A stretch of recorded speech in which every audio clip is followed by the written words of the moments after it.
how's it going? Today we are going to be making a beef Burgundy pot roast. So a pot roast with lots of yummy vegetables to it, and we're going to be adding a red wine, which is where the kind of the Burgundy part comes from.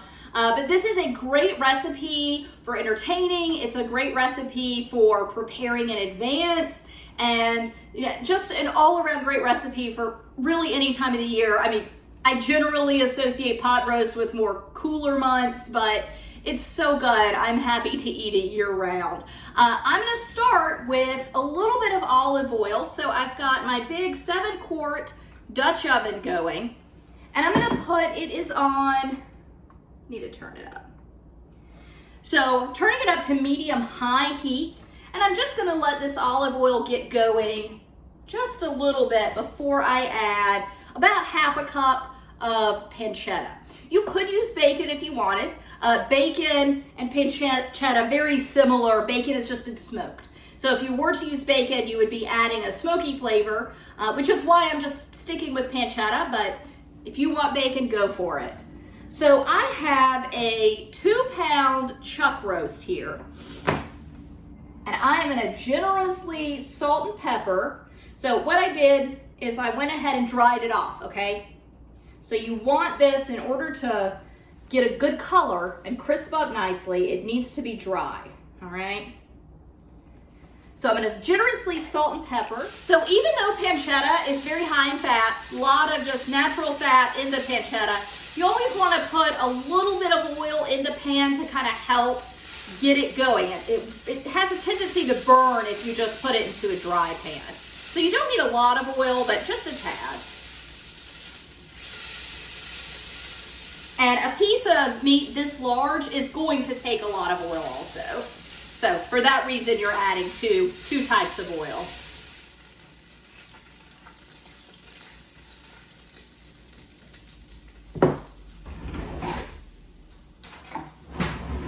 All right, so my pancetta is brown. My kitchen's quite smoky. And I am just gonna pull it out with a slotted spoon and let it drain on paper towels. And we will add it back in at the end.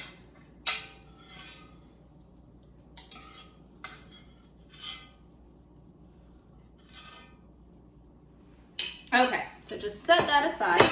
And now I'm gonna put my chuck roast down, seasoned side down, and I am just going to get this seared on all sides, including the sides like this. You know, we've got a big thick side there.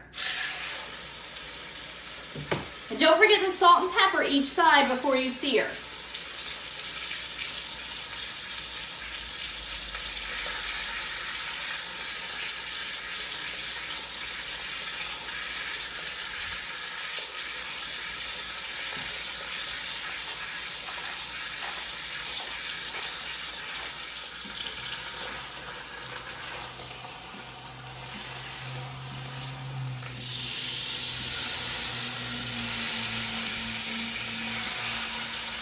So that is kind of the crust that you're looking for, right? So you want to see a lot of browning like in the center.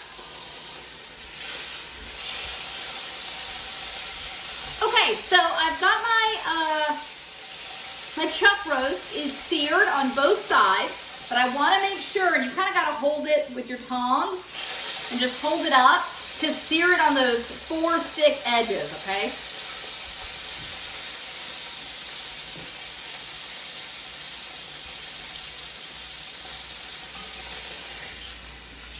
And you can see what a really good sear it has on it.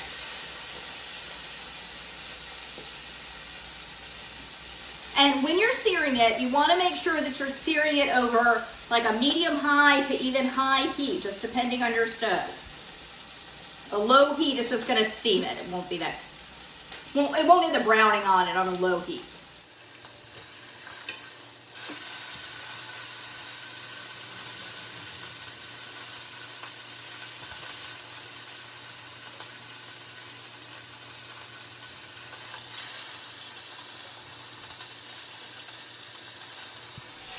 Okay, so once you get it seared on all 4 sides, or all 6 sides. You can go ahead and remove it. It is not cooked through. This is gonna go back in. So I am just setting it off camera. You can't see it, but it is going back on the cutting board it was on before. Again, it is not cooked through. It's gonna go back in the pot later. So I definitely want to turn my heat down, and then I can start adding my vegetables. So I am going to start with an onion, and I am just going to do a thick dice chunk. It's pretty thick. This is, it's pot roast. It's a rustic meal. So I want larger pieces of vegetables.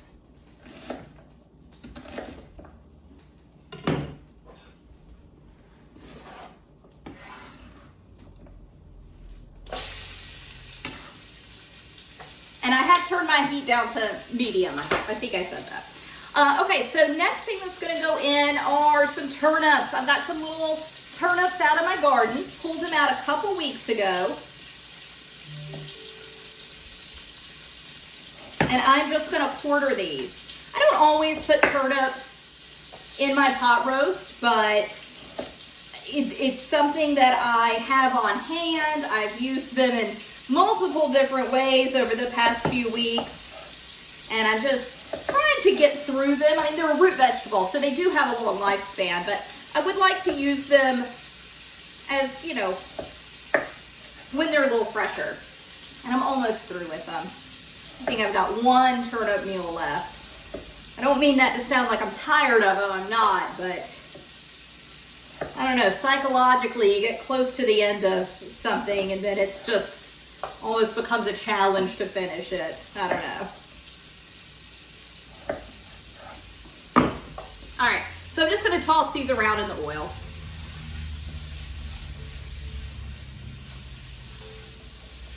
And so that was a fairly fatty amount of beef. So I did get some oil rendered off of it. I am going to add a little more.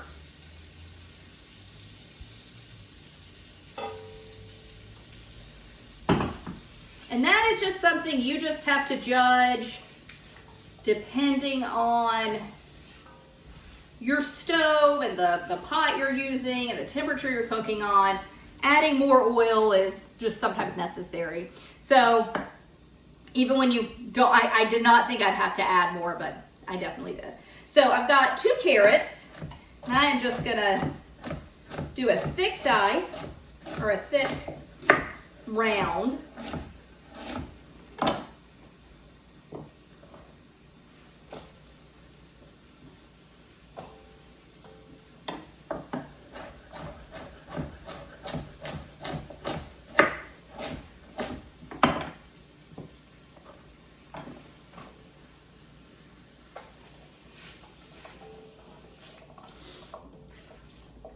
And I think my favorite thing in pot roast is the carrots.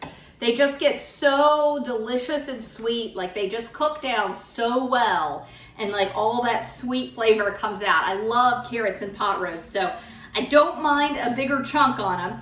Celery, I don't mind. I don't dislike celery, but it is not my favorite thing in pot roast. So I am gonna do a smaller dice on this, just so that it cooks down a little bit more.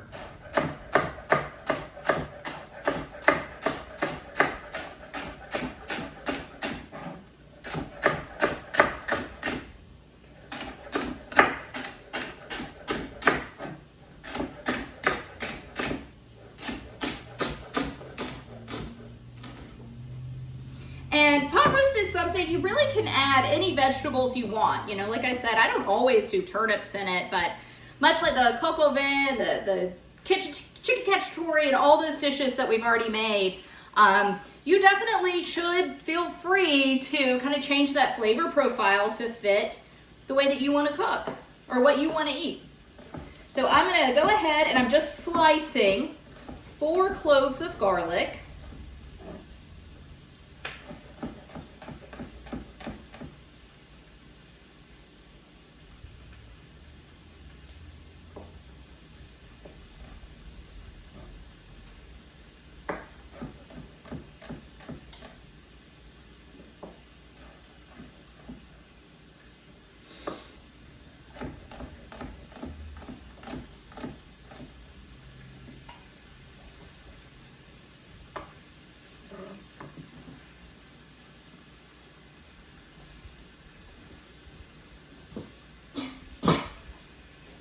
And I do want to hold off on putting my garlic in. Just want to get everything coated in the oil.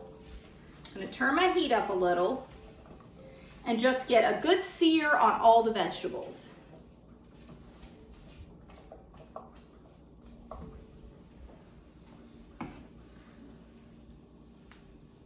Okay, so I have 8 ounces of mushrooms, and I am just gonna quarter these. The biggest ones I'm gonna cut into 6.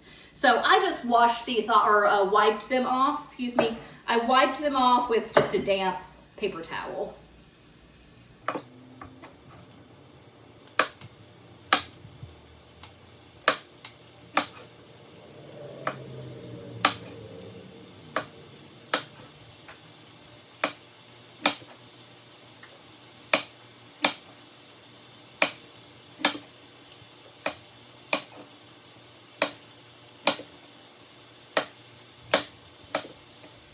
So I've got a little bit of caramelization on my vegetables. I am going to go ahead and get my mushrooms added in.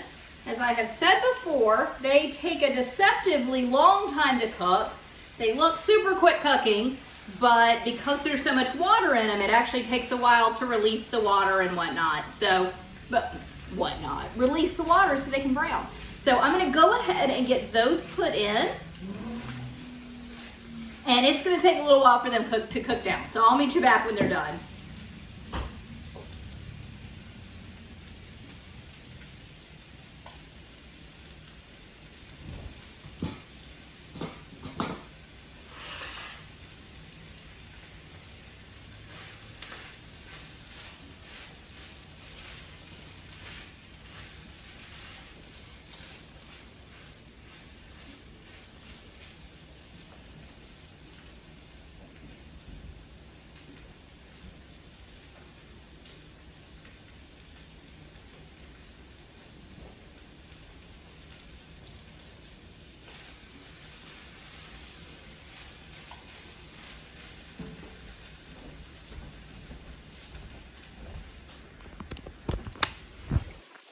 I am now going to add my garlic. So my mushrooms and all the other vegetables that have a good caramelization on them. Garlic would burn fairly quickly, so that's why I've held off on adding it. So I am just going to give it just a minute to cook. And while I do that, I'm going to go ahead and chop up my herbs. So I've got a good bundle of rosemary and thyme. I'm just pulling the little sprigs off the rosemary. The thyme I just picked, and it's all very new growth thyme. It's not on a woody stem or anything, so I am fine with just cutting the stem as well. You really want to make sure you pull the thyme off the stem when it's on like an older woody stem, the way rosemary is, but new growth stem, it cooks up the same. Cooks up the same as the leaves, is what I mean to say, and you just want to make sure you get it chopped up as well. So just going to get them in, all of it, in a little bundle, run my knife through it.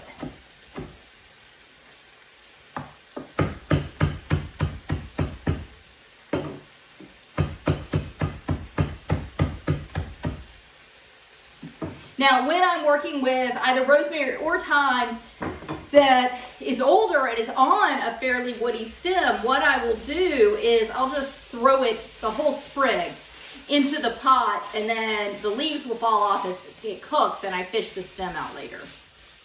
So to this, I'm going to add about 2 tablespoons of tomato paste.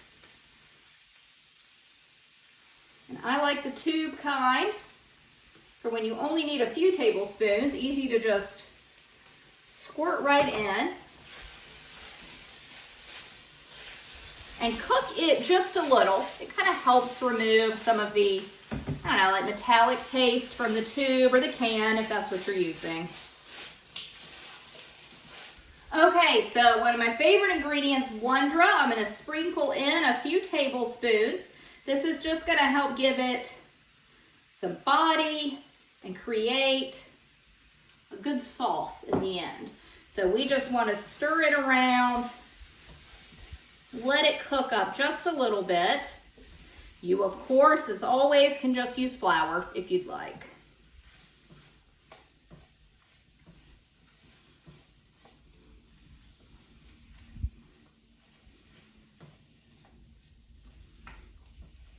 All right, so almost finished. I want to go ahead and add a little salt and pepper. So I salted and peppered the meat very heavily. I added a little salt and pepper to my vegetables as they were cooking. I didn't do a whole lot because we had a good bit of residual, what was left from the meat in there. But I'm about to add a lot of liquid. So I'm just going to go ahead. You can wait till you add the liquid. I'm just going to go ahead and add them. Okay, now I'm going to add what is this, 28 ounce can of whole tomatoes. You could use crushed tomatoes or diced tomatoes. I just only buy the whole tomatoes. And then I just put some water in my can just to add a little more liquid. You could add beef stock if you wanted, but it's only 1 cup. I don't really want to open up a can of beef stock just for 1 cup, but I can use my tomato can and get all the tomato juices that are left in it out. Stir that around. I'm gonna go ahead and get my herbs in while I'm thinking about it. And then I'm going to add the red wine. So I called this a beef Burgundy pot roast, implying that I would be using a Burgundy wine. However, when I went to the grocery store, I could not find a Burgundy wine. I didn't want to make a trip to the wine store just for 1 bottle of wine. So a pinot noir is a good substitute for Burgundy. That is what we used when we made coq au vin. The grocery store I was at, they did not have any pinot noir. I've bought it there before. I was pretty surprised. So I'm just using a cabernet sauvignon. Really what you're going for, you want a drier red wine for this. So I'm going to do 2 cups, which is pretty much half a bottle.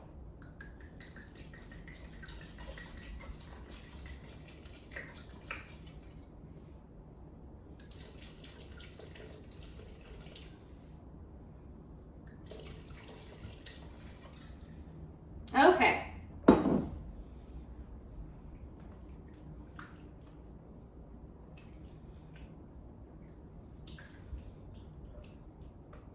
So I'm going to give that a stir, and then I'm going to get my chuck roast added back in here.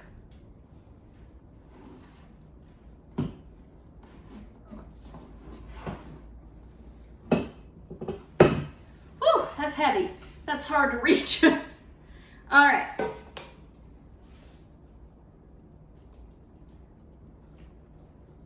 So I am not, any juices left on. Remember, this was our raw cutting board. This has got to cook through. This is gonna cook for several hours. So I am just laying the chuck roast on top. It is about halfway submerged in my liquid, but not fully covered. I want to keep that top crispy if possible. It's not always possible, but it's nestled on top of my vegetables. So I'm going to cover this.